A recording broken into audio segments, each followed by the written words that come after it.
I want you to imagine that you're a commuting student at the University of South Carolina with classes from 8 a.m. to 3 p.m. every weekday. You could be paying over $5.25 per day at metered parking spots using the Passport Parking app. That adds up to more than $400 per semester just to park near or not even near your classroom. And that doesn't include potential ticket fines, additional permit fees, or weekend parking. While I personally don't drive to class every day, I've experienced the frustration when I do. Sometimes the shuttle doesn't show up on time, and sometimes I wake up too late to walk to class. And when I need to drive, I'm forced to pay extra for parking, when tuition, meal plans, and textbooks are already so expensive. So today, I'm proposing that USC make campus parking meters free for enrolled students during school hours.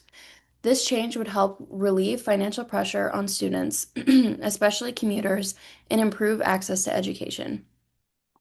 So I'll start by explaining how parking fees create a financial burden, and then show how other universities are addressing this issue, and finally explain why this is a fair and realistic policy for USC.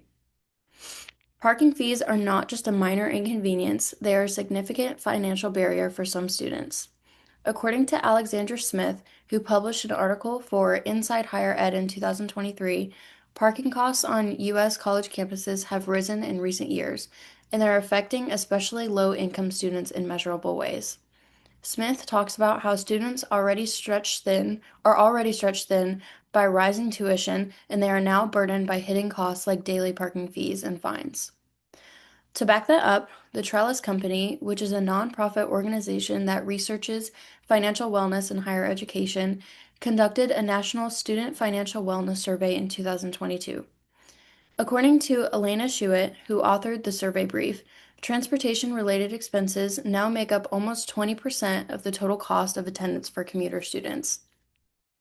That includes fuel, maintenance, public transit, and parking, and it's a cost many students simply can't afford.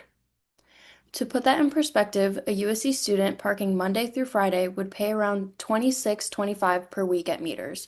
Multiply that by 16 weeks in the semester, and that cost reaches $420 per semester just to access the campus that they already paid to attend. Schuett states that these hidden transportation costs are also overlooked in financial aid packages, leaving students vulnerable. She states that transportation should not be a barrier to higher education. But currently at USC, I believe that it is. So now I'll talk about some examples of other schools where the policy of paid parking has been questioned and where free parking has been considered or implemented. At UC Riverside, students are paying between $126 and $231 per term for parking permits, depending on their proximity to campus. However, the issue of overcrowded parking lots continues.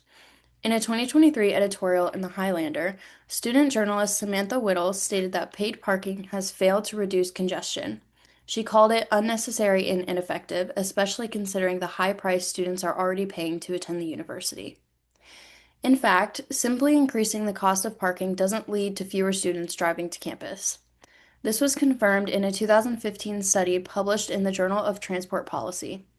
A professor at the University of North Carolina at Greensboro named Dr. Selima Sultana stated that, excuse me, students are unlikely to change their commuting behavior based solely on price. In other words, higher fees don't reduce demand for parking, they just create an additional financial barrier. The belief that all parking must be paid for is not universally held by experts. In his well-known book, The High Cost of Free Parking, Donald Shoup acknowledges that while free parking does come with trade-offs, such as increased demand, there are also ways to manage these outcomes. He states that smart design and technology-based time management can reduce the potential downsides of free parking while making the system more equitable. These strategies are already within reach for USC. We have the infrastructure, including Passport Parking app and license plate scanners, to create a more balanced and accessible parking policy. For example, USC could designate student-only meter zones or use student ID verification in the app to allow free parking without losing control of space availability. So, in conclusion, we've seen that daily parking fees add up to hundreds of dollars over a semester. We've seen that these fees especially hurt commuter students, and we've seen that other campuses are questioning and in some cases changing how they handle this issue. Making meters free for enrolled students would be a small but meaningful way to improve equity on campus. It would relieve pressure on students who are already balancing work, academics, and debt. It would not eliminate all parking challenges, but it would show that USC is committed to supporting student success. If we believe that college should be accessible and fair, let's start with something practical, making it easier and more affordable just to show up. So I believe it's time for USC to make student parking meters free during school hours. Thank you. So I have two questions for you guys, and then I'll ask if you guys have questions. Um, so in the Passport parking app, the prices have risen. I'm not sure exactly how much. I don't know the stats on that, but it has risen a couple dollars per hour. So I just wanted to know how you guys feel about that. So I didn't realize that at all.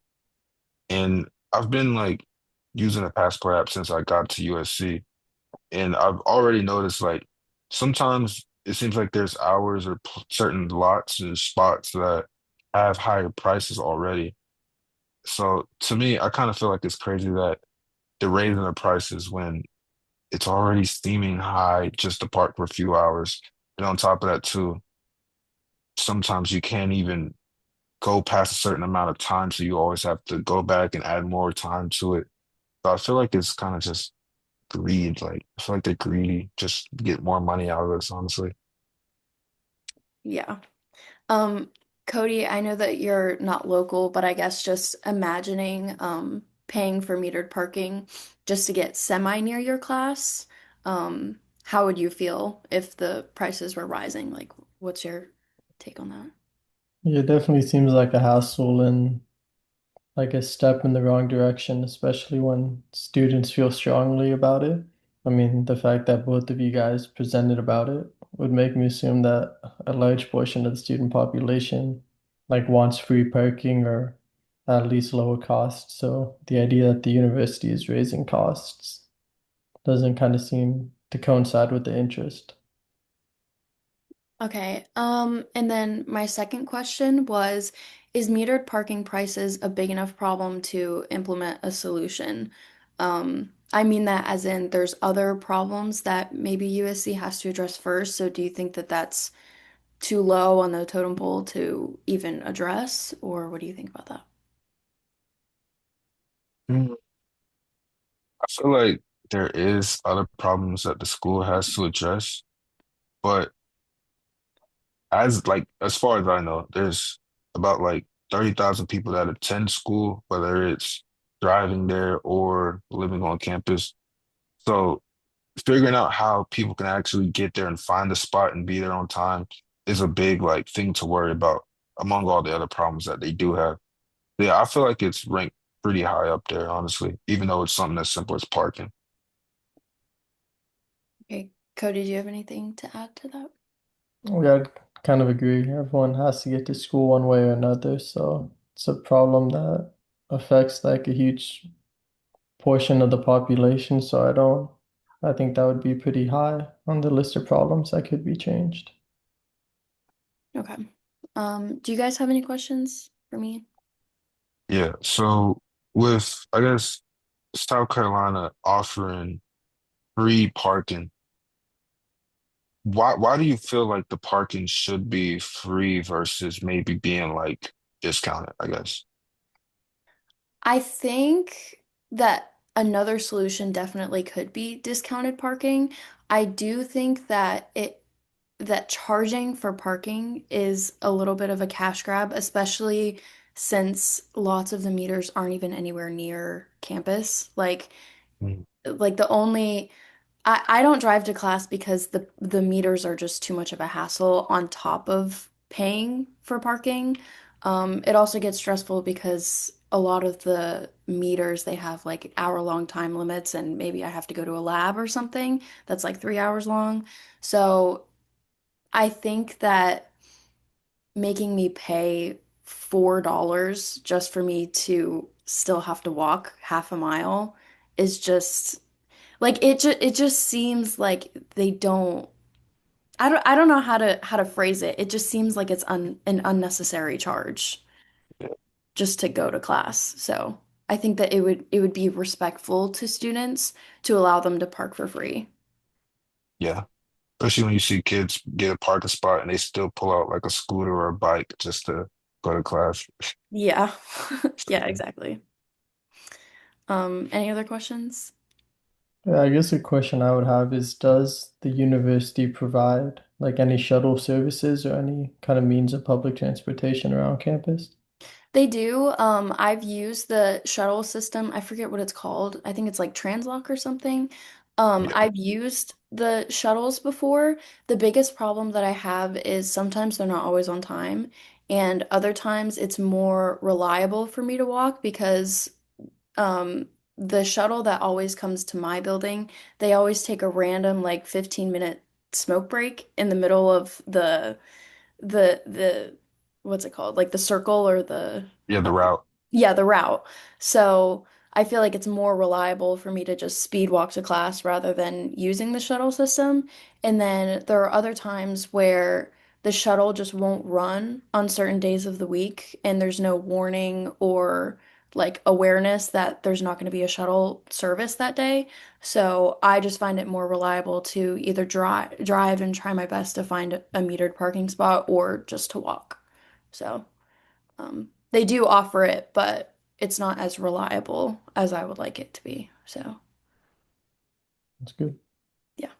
Okay. Any other questions?